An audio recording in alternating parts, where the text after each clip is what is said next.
Yes, kwaniriza akadde kano oli otya gwe na following Fali TV ugi nenkwebaza negamba nti wakola kyamanyi okuba subscribinga n'onyiga kade bagita Fali TV ugi mbala amawulire agaba gatambula okwetoola eggwanga lyattu Uganda nenkugamba nti ka comment section we kali awo mu comment section yawo wansawo ntawo wansawo ka comment mukyala wa alumizimu kwa nti omukyala wa Pastor Wilson Bugembe simba yaliko Miss Uganda mu UK 2017 2017 omukyala ogolengera ogo bayita Dr. Mukiibi Shani omukyala ogolengera mu kifaananyi afuuse ensonga ku social media afuuse ensonga ku mitimbagano ndowooza omulengera munnaye bakulira London ejikana bagambe nga omanyi eriya bannayuganda oluusi abagenda mu mawanga g'abazungu nga bafunira ddala obutuuze ne bazaalirayo n'abaana katono bamuzaalira London nenga bazadde bannayuganda era Oluganda asobola okulwogera olw'ensonga nti bazadde be bakola ki gye bava munaye ensonga zeezo ezimu ku ezo zitambula akadde kano ku social media ebintu byongedde okuba nga bivaayo mbadde simanyi nti aliko ne Miss Uganda mu ggwanga erya UK munnange waaliyo competition era nti nno yaziwangula 2017 n'emyaka mingi egiyiseewo nno 2017 ndowooza omulengera awo kakyala kalabika bulungi bannange omukyala alabika bulungi naye ekyebuuzibwa omukyalo nazo nokuba ayinayo n'omusajja oluusi nga gisitandaba kubanga amuwasa n'abayaye bamusibye ku Bugembe bagamba Bugembe ono bwakulema owedde omusajja ate bamusibyeko omukyala naye nga ye Bugembe yagamba nedda ono just mukwano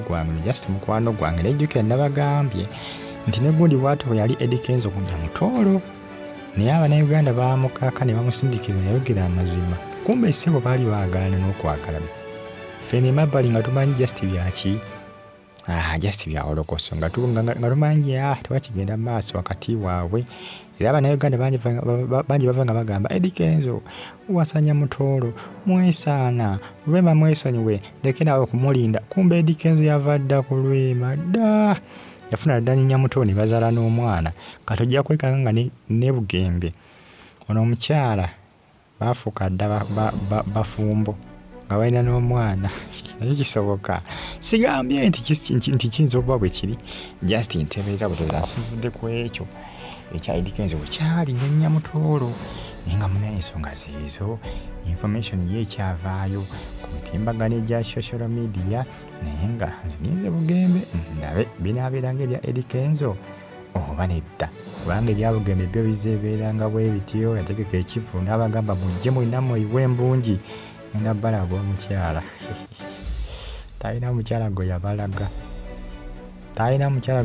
yabalaga kakatu nate bwe yajjidde ate kaana kalabika bulungi Abannayuganda ne bagamba si omukulu Bugembe weetereezenga bukyalaba toganya akaana kano kuva mu ngalo toganya ka beautiful kano okuva mu ngalo tokaganya okuva mu ngalo bamulabudde bamugambe bwe kakuyita buyisi mu ngalo genda ojja tulaba kimafiya batabuse ane Bannayuganda nga Bannayuganda bangi nnyo baagaliza Bugembe okuba nga awasa bannange era embaga lwali gikola baaba olasobe yonna baagala okusonda ensimbi okumusondera owa2 ow'10 ow'5 bangi abeewayo kubanga bamusondera bangi ne Bugembe agamba just calm down mulindemu katono Yesu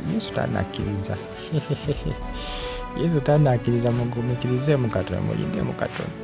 ye bwati bwakola ki ye bwati bwabagamba omusumba Wilson Bugembe naye ensonga zo munnange Miss Uganda UK 2017 Queen Mukiibi Shani amannya gakozesa amannya ago simanyi tujagenda nga tumusiba ku Bugembe naye ng'olwedda alina omusajja yesinga tinaba kubanga muwasa nakuba kale nakuba ate omuwala ono yakudde n'akofaami nga n'agamba nti tetalina muwasa tegeeza ali singo talina musajja tegeeza Bugembe ne wabeera asazeewo okukola ki kuba manda aba asobola okuba nga amweddiza naye nga tejjukira kale tokerabira okuba nako mbongo kali ke mbagambye ku nsonga za Eddy Kenzo bwe zaali Bugembe ayinza okuba n'omwana muwala ono ngaliwo kigenda baasa wakati waabwe naye nga ffe tulowooza nti tewali kikola kigenda mu maaso wakati waabwe era nga ffe tutaddewo nnyo embeera okubasindiikiriza okwagalana naye ng'olwo tebaagalana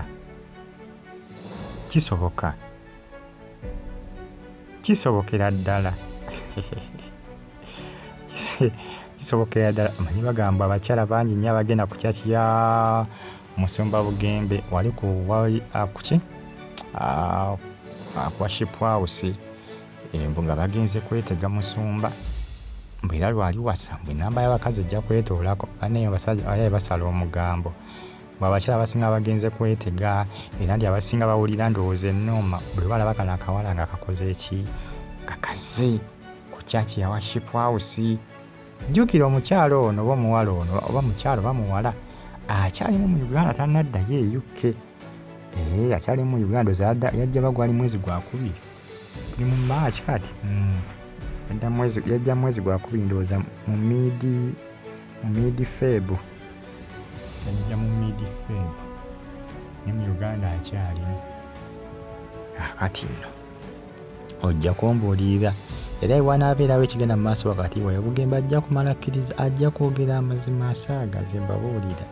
kwanza ennamu ekiŋŋaanga kuba waliwo ekigenda mu maaso wakati waabwe nga just ayagala kubiteeka mu public nga ffe tulowooza agenda mukwana bukwandi kumbe balina mukwano omuddaawo naye ekisoboka naye sigambe nti kyekyo naye nga nakyo kisoboka naye ensonga zeezo emukuba ebitambula akadde kano mukyalabika bulungi awangulano bwa Miss Uganda e UK ayaka ekyo kyo nange nakikiriza omukyalo ono ayaka naye abakyala bangi abalungi muno mu nsi omuntu wako nebugaa kiki nga talina bwe yakyama malina abeera abalina emitima emibi bambi ku buvidiyo bw'omukyalo ono nga butrenda bagamba yekoza biti singa simwetule talina bulungi bwali Uganda baba abaaki ate abakazi bawana bakazi bannabe omukazi bwalaba mukazi munene alina kyamusinga tayagala kukkiriza naye nga bwolaba agamba mbu bweru bwe bwamuyamba ng'atunula ng'oba ekidomola kyakapipa kyokka ng'avuma ono mbu obweru bwamuyamba ono mbu okubeera omulungi naye singa tebwali bweru mbu si mulungi ne bannange abakazi bawana bakazi bannaabwe omukazi asobola okuwaana mukazi munne olw'akasaati obusaati n'obugatto olw'okubanga ye tabulina n'amwana tebumunyumidde namu naye nga